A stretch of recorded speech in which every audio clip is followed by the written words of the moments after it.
News 24 घडामोडी, श्वास चालू घडामोडींचा।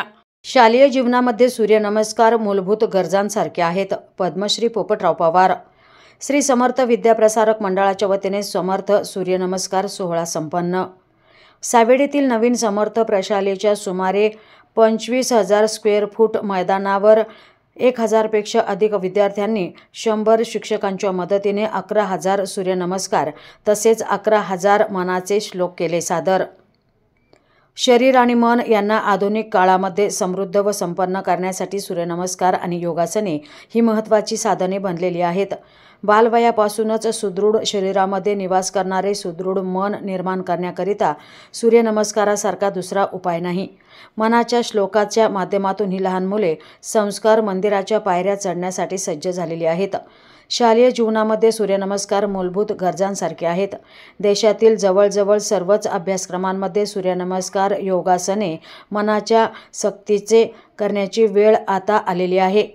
त्या दृष्टीने श्री समर्थ विद्याप्रसारक मंडळाच्या वतीने घेण्यात आलेला हा सोहळा निश्चितच प्रेरणादायी आणि आनंद देणारा आहे। विद्यादानाचा यशस्वी सुवर्ण महोत्सव साजरा करणाऱ्या श्री समर्थ विद्याप्रसारक मंडळाच्या वतीने दास नवमी, रथसप्तमी व जागतिक सूर्यनमस्कार दिनानिमित्त आरोग्यदृष्ट्या संपन्न व समृद्ध विद्यार्थी घडविण्यासाठी सावेडीतील नवीन समर्थ प्रशालेच्या सुमारे 25,000 स्क्वेअर फूट मैदानावर 1,000 पेक्षा अधिक विद्यार्थ्यांनी 100 शिक्षकांच्या मदतीने 11,000 सूर्यनमस्कार व 11,000 मनाचे श्लोक सादर केले। या सोहळ्याच्या उद्घाटनाप्रसंगी श्री पवार बोलत होते।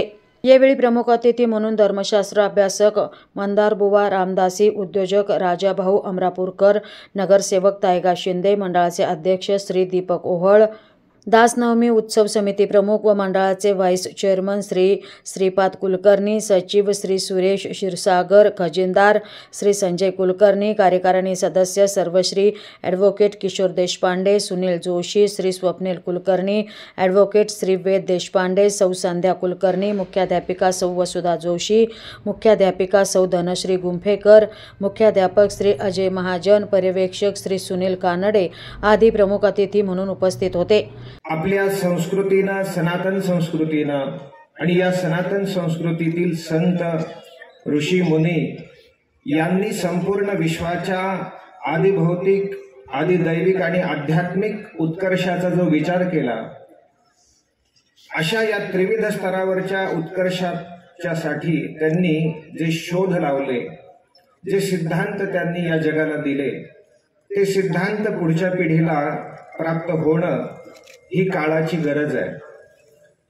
आधुनिक विज्ञानाच्या या युगामध्ये बाहेर अनेक प्रकारचे अफाट असे प्रयोग होत आहेत आणि त्यातून अनेक शोध लागत आहेत आणि आपलं भौतिक जीवन हे कमालीचं बदलत चाललेलं आहे।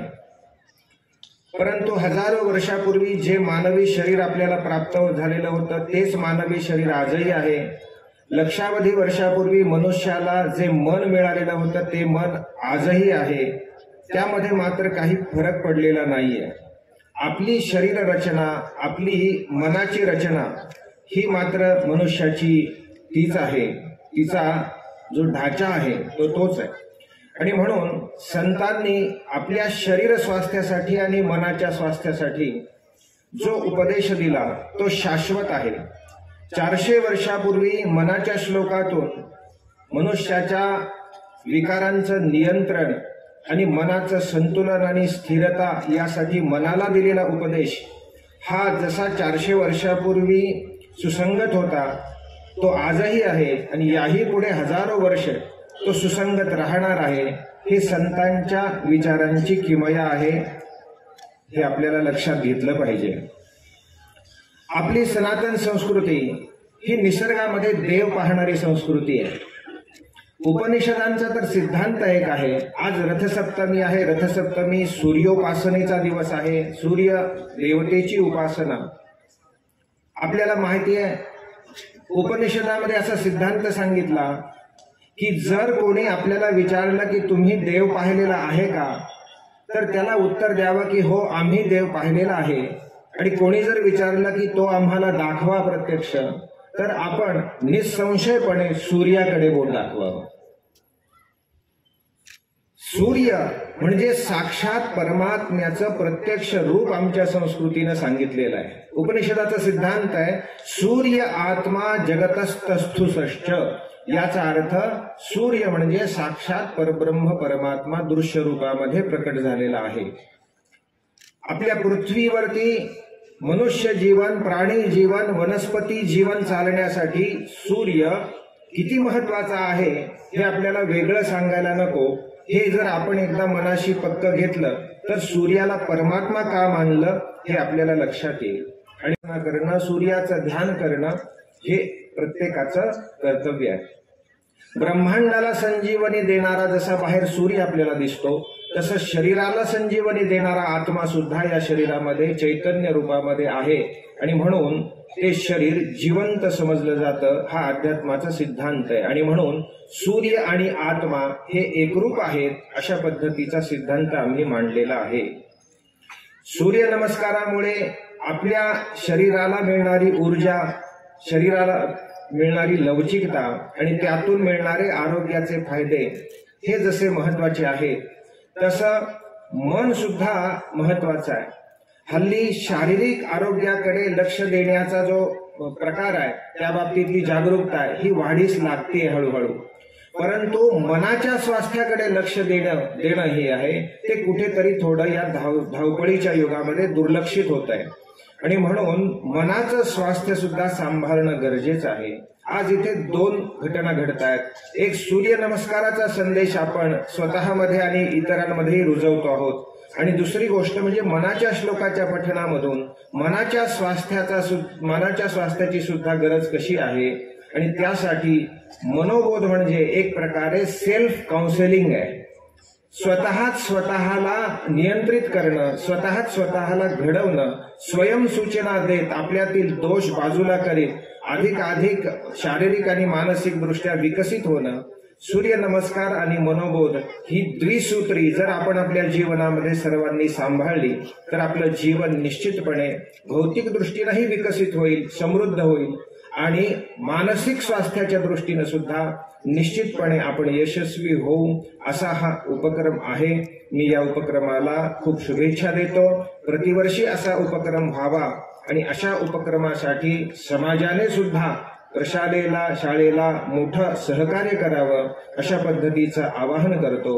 या ठिकाणी आपले पद्मश्री दासनवमी निमित्त समर्थ विद्या प्रसारक मंडळाने जी सूर्यनमस्कार घेतले आहेत त्याच्यात 11,000 सूर्यनमस्कार झाले. 1,000 आमचे विद्यार्थी होते.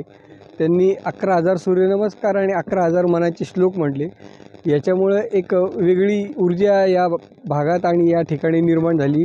आमचे जे नवीन बांधकाम चाललं आहे त्या दृष्टीने एक नवीन ऊर्जा सगळ्यांना मिळाली आहे.